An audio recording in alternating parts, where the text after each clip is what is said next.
I know who I am, where I am, what I'm doing. I look around and see a world. But then I stop. What's a world? Why is it here? What we so obviously see is not what it so obviously seems.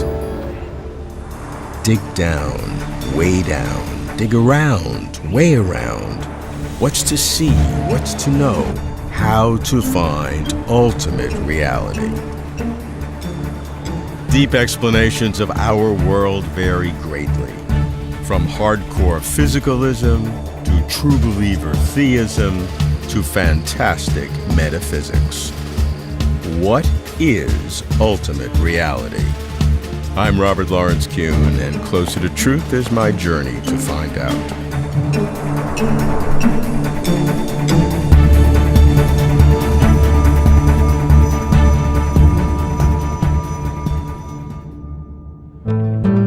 I seek bedrock reality. What's fundamental? What are the most general features of the world? What's the essence of all that is?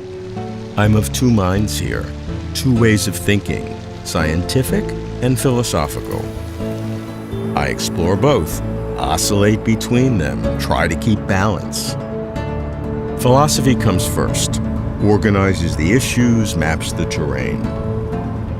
I go to England, to the University of Birmingham. I visit Eugen Nagasawa, a philosopher of religion, but no traditional believer. For Eugen, no question is too big. Eugen, what are the things that exist that we know we're absolutely sure of? What's bedrock? What is ultimate reality? Actually, that's the question that philosophers have been working on for thousands of years. That's not a good sign. So, for example, physicalists, they claim that everything is ultimately physical. So they think that if you look at the fundamental level of reality, you can find only physical objects and physical properties. So therefore, we can say that everything is ultimately physical. Okay. So there are a lot of objects like tables and chairs and books and so on.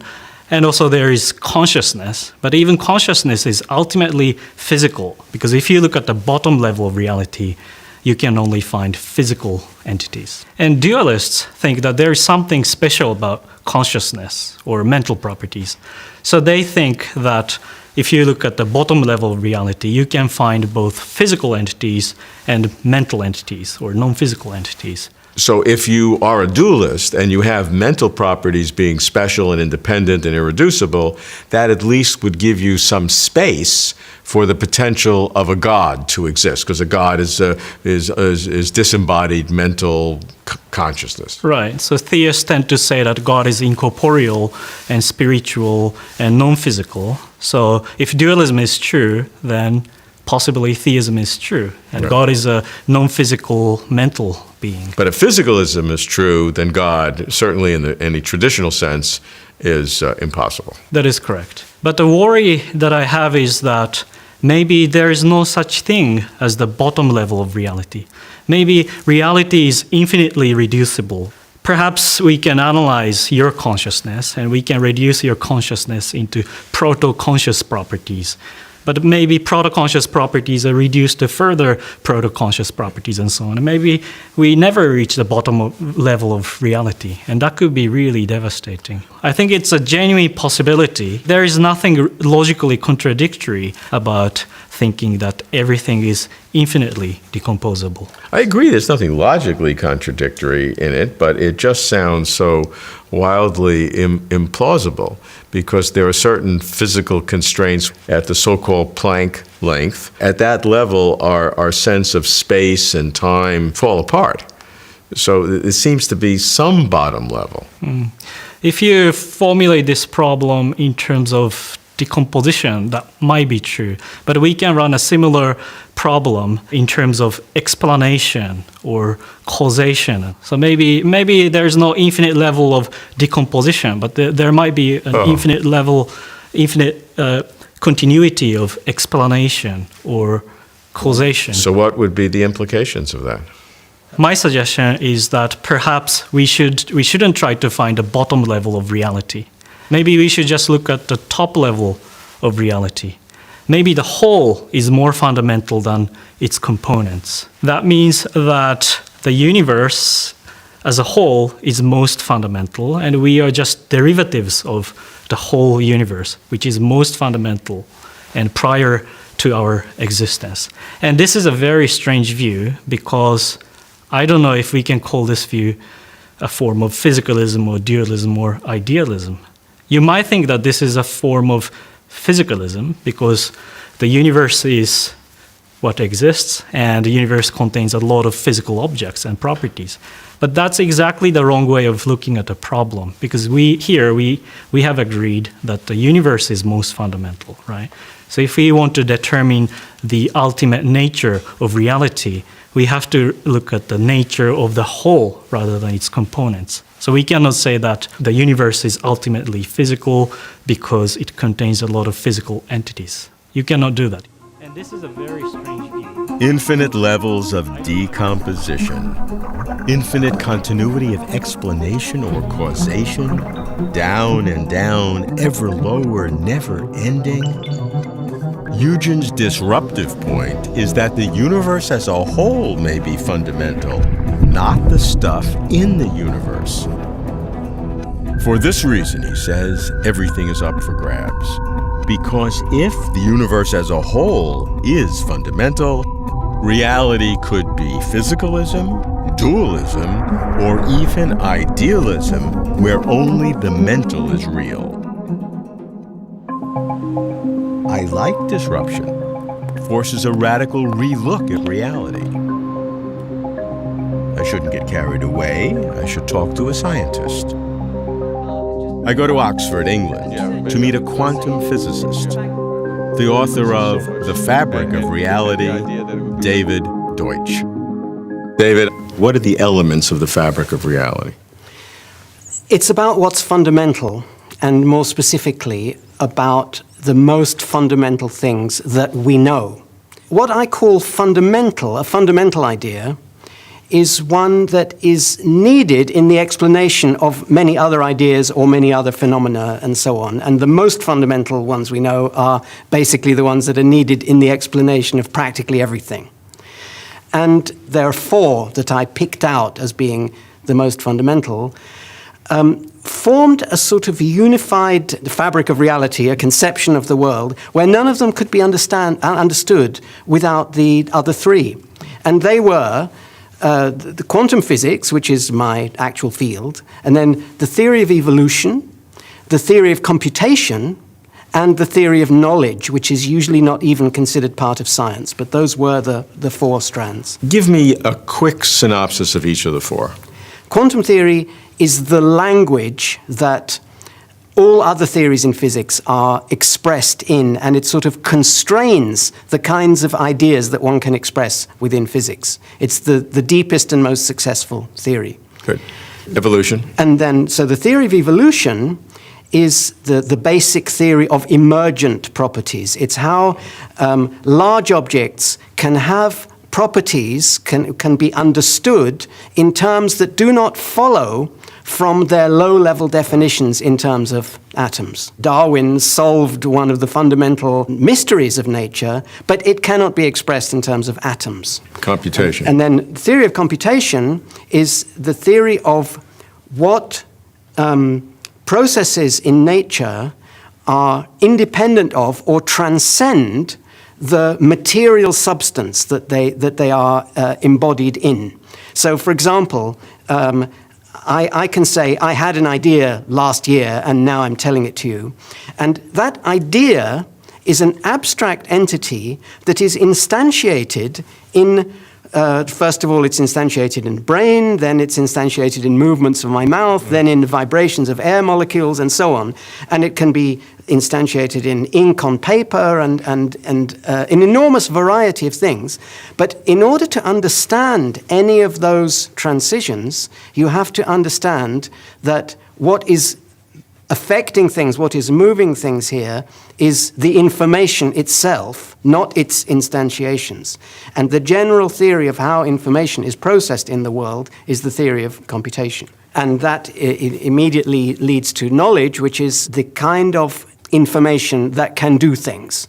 So, or solve problems, as we would say at the human level. But in these terms, adaptations in living things are also a form of knowledge. So DNA embodies knowledge, human brains embody knowledge, books and computers embody, and the internet all embody knowledge.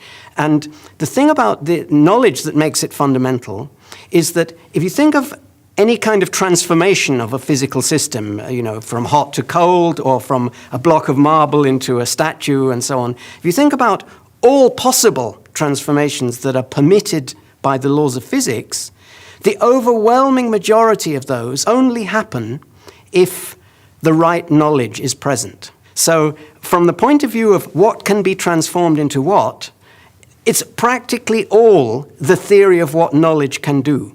And that is why knowledge is a fundamental thing in the physical world. Quantum physics, evolution, information, knowledge. Each its own category, each its own way of viewing reality, as if each were a special filter, enabling its own kind of special insight. Yes, strands of the fabric of reality. But the whole cloth? Ultimate reality? But is ultimate reality limited to physical reality? If not, could information and knowledge be keys? Could they lead to consciousness? Because if reality were a kingdom, consciousness could be king. I go to Caltech to consult a leading brain scientist, Christoph Koch. Christoph, do you think the fact that consciousness is existent is something that we need to consider in discerning what ultimate reality is? Completely, absolutely. Well, the only way I know about the world is through my conscious experience. But that doesn't mean consciousness is fundamental to reality. How else do I know about reality? No, I accept that. That's your way of knowing about reality. But that could be a total random accident. It just happened to be that way. It just happened to be, but that, yeah, so I find myself in a universe where I happen to have consciousness, yes. But it's such a central fact that if that gets left out, then I've almost explained nothing really relevant about the universe. And so what I want to explain is everything physical, but yes. also this most central aspect that I have and that you have and that dogs have and lots of other creatures have. And so how can we leave that out? I think the more relevant question is that like another phenomenon like wetness? People don't think to understand why water is wet, why it clings to walls. You need to introduce a new thing called wetness, right? It just emerges out of, you have a bunch of systems, there's laws of physics and chemistry that tell you ultimately what wetness is. Most biologists think consciousness is of that ilk. So therefore, you don't need to add anything special. Consciousness is just another emergent property like wetness or like representative democracy. It's inherent in physics. But the other attitude is that because consciousness is so radically different from anything else, conscious experience is not at all identical with a substrate, with a brain that gives rise. They're fundamentally two different things. There's this explanatory gap between the two. And to really satisfactorily explain that, we need to postulate there's something in addition to space and time and matter and energy, and that's conscious experience. And what does that imply about ultimate reality? Well, it implies there's more to the universe than just the what's today accepted physics. So just like today people think, oh, we have to enlarge physics, oh, there's this dark energy, so I think in the fullness of time we'll also realize, consciousness has to be also part of that, and so we have to enlarge physics further. I'm not sure it's fair to equate dark matter and dark energy with consciousness. No. You can explain dark energy by physical principles that we've known before. Except that no physicists have done so. But they are, at least in principle, able to think about how the physics of empty space can generate energy. Yeah, and I can think how the physics or how the mathematics, more precise, of complex system generates consciousness. What more do you want of it? There's a predictive theory and you can measure it. That's what science is about. Why should it have been the case that consciousness, this wonderful experience to see a red table and green pants, if that's right, why should it have been the case that that is what this universe is? We don't know. Fair enough. Nobody knows why consciousness is part of our universe.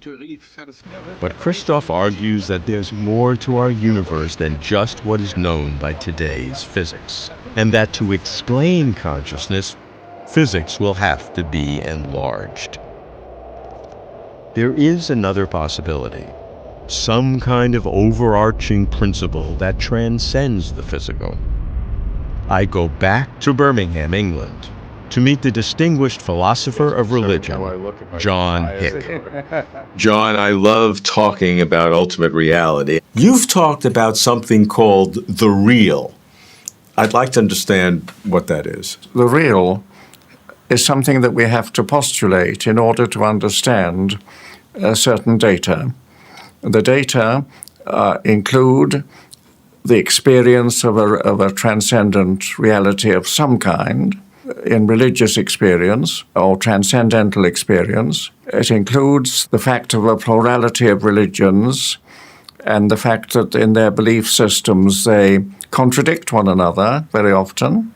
From a point of view that accepts religious experience as authentic, as an experience of something, we have to explain why it takes such different forms. And the reason, I think, is fairly clear, namely that it occurs within different human cultures which have grown up over the centuries, which provide us with different vocabularies, different concepts, and concepts go to create and to form our experience. So the actual experience is of a God, a personal God, or of the universal principle of the Tao in Taoism, or of another personal God, the Allah of Islam, or Vishnu, Shiva, etc., within the Hindu faiths. All of these are joint creations of the impact upon us of the transcendent real and are human sets of concepts. Some would say that the human constellation of concepts that developed out of culture entirely explain religion, and the experiences that people have are biologically based. Something in the brain shoots here and there, and they have an experience, and we really can't trust that. But what we can trust are the laws of science. If there is something beyond the physical universe, the physical sciences have nothing to do with it. They're never going to discover it. And so they're going to say, if they exist in our modern culture, they're going to say it doesn't exist. Seems a little flimsy to tether all of these conflicting religions to some real. Well, the experience that, as it's formed within the religions, is very, very powerful. I mean, the Christian worshipping the Holy Trinity can have a very powerful sense of the reality of God. And likewise, the Muslim at the Friday prayers in the mosque can have a very powerful sense of being in the presence of the Holy Allah. I understand that we learn that the real exists by seeing its expression in diverse religions. But what can we say about the real as it exists in itself? As it exists in itself, we can't say anything in human language about it, because it is trans-categorial, beyond the categories of the human mind. Some would say that's a rationalization. Because it doesn't exist, you put it in a trans-categorial mode, so we're prevented from asking any questions. You put a moat around it, so I can't attack it. Well, I can see that point of view, yes. But you see, I come back always to the starting point of experience, religious experience. If you ignore religious experience, religion can simply consist in human institutions, which are not only human, but all too human. John's real is attractive. The benefits of reality beyond the physical without the costs of religious doctrines oblivious to common sense. And, to keep it safe from hounding critics, John's real is trans-categorical, beyond categories. I find myself attracted. The real can be comforting. It's certainly not offensive, but too easy, too soft. I fear the fool's gold of immersing myself in this mystical real. Perhaps there's a different route to ultimate reality. Not the kinds of stuff of which the world is made, but the reasons or purposes for which the world is made. I go to London to meet atheistic philosopher Julian Baggini. It's no secret that Julian rejects God and dismisses ultimate purpose. Wherefore then, the meaning of life. Julian, what's ultimate reality? What's it all about? When people ask that question, there are two different ways of answering it standardly. One is to sort of go back and say, well, if you want to know the meaning of life, you look to its cause, what made us. The other way is you say, well, you look to the future. Where's it all going? Where are we going to end up? What's the purpose in the end? And of course, the two things could be connected, because you might think that if you look to causes, it's a God, for example, and God created us in the past, and we have a future destiny, which is to be reunited with him and so forth. Actually, though, I think that neither of those ways of looking at it really explain us, because I don't think there is a destiny we're all heading towards. There isn't an ultimate purpose in the future. And if you look to the past, it's just evolution, big bangs. There's no purpose there. If you want to find meaning, you have to forget past and future. You have to look in the present. It's what makes life worth living now. A lot of people say, well, that ain't enough. I want there to be more. I want there to be something transcendent, something in the future, some destiny. I think we have to accept the fact there's nothing out there.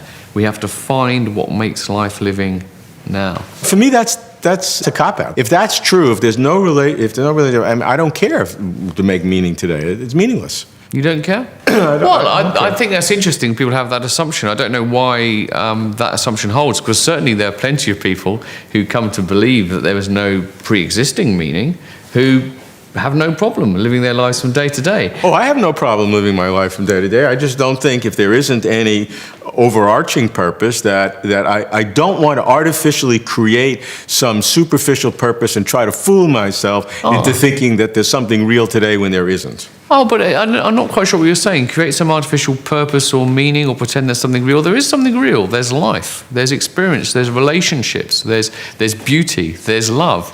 There's pleasure, there's pain, there's struggle. That's the only meaning we have. So a lot of people think that's just so inadequate, but it's because they've kind of become accustomed to the idea there must be something really deep and important. It doesn't matter if it's inadequate. If that's the true answer, then I don't want to fool myself into thinking there's all this wonderful being. Sure, I'll enjoy life. To say that I find meaning in my life is not to claim that it has any enduring value or anything. Okay. The meaning I find in my life is something that is going to go with me. There's no significance for me from the point of view of the universe. So as long as you don't imagine that the meaning you find in life, the significance you find in life is more permanent than it is, there's no problem in accepting that it's sufficient to get by. Well, look, I've had some atheists talk about some kind of transcendence in order to give people a hope that when they eliminate the religious transcendence, they still got something left. If by transcendence we mean participating, have a sense of something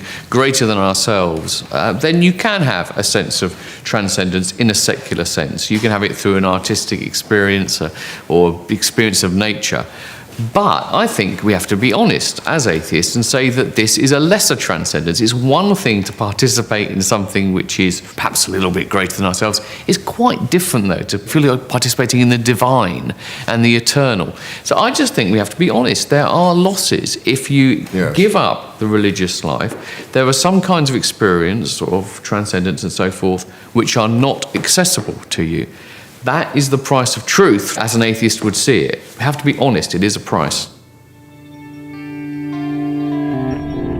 What's ultimate reality? 5 possibilities. 1. The physical universe, governed by the laws of physics. 2.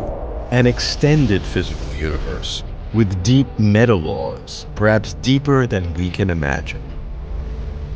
3. Information, as a foundation of the universe. 4. Little consciousness, as a basic addition to today's physics. 5. Big consciousness, whether the real or something like God, as the ultimate ground of being, the cause of all physical reality. To me, the default description of ultimate reality is the physical universe. But is the physical universe, even in its deepest truths, sufficient? The test, I think, is consciousness, not religion. Am I progressing toward ultimate reality? Here's how the philosopher Stephen Law admonished me. It's a myth. You're on a wild goose chase if you're asking for the ultimate, what is ultimate reality. I suspect you need some linguistic therapy. Thanks, Stephen. I know you mean well, and you may well be correct. But I trudge along, striving for ultimate reality. What other way to get closer to truth?